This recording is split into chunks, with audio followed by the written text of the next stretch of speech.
Sa bisa ng Executive Order No. 94, binigyan na ng kapangyarihan ng Independent Commission na mag-imbestiga sa mga irregularidad sa multi-billion peso flood control projects. Kasunod niyan, nakatakdang sampahan ng DPWH ang mga kontraktor na sangkot sa katakot-takot na substandard sa Oriental Mindoro.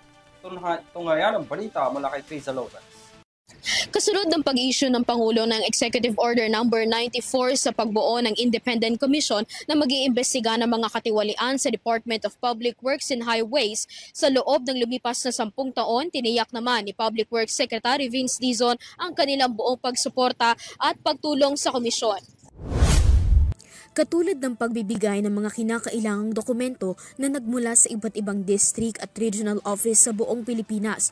Ngunit habang di pa tuluyang nagsisimula ang ICI sa kanilang pagbusisi sa mga kaso ng korupsyon, iniutos ni Pangulong Ferdinand Marcos Jr. na bilisan palalo ang pagpapanagot sa mga individual na sangkot sa mga ghost at substandard projects. Giit ni Dizon, magpapatuloy ang kanilang pagsasampa ng kaso sa mga nasa likod ng katiwalian sa mga susunod pa na araw sa Ombudsman.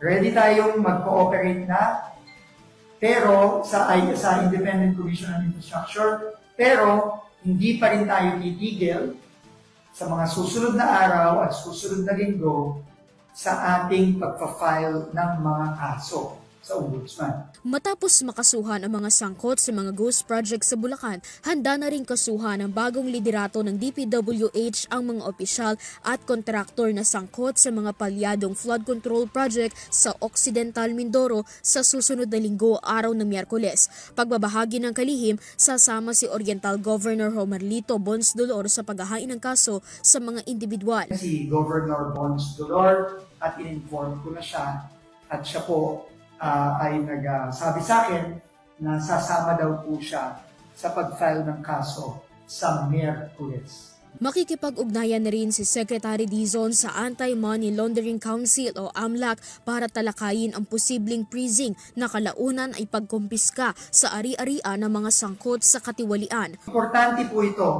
kaya nga kong i-emphasize, dahil hindi sapat yung makulong. Hindi sapat yung managot. Kailangan ibalik ang pera ng tao. Sa kabila ng mga kinakaharap ng DPWH, tuloy pa rin ang ahensya sa pagpapatupad ng mga proyekto. Ngunit para sa issue ng flood control, mayroong binubuong plano si Dizon para maibsan ang pagbaha sa mga flood-prone area. Para sa EuroTV News, Criza Lopez, sumasaludo sa bawat Pilipino.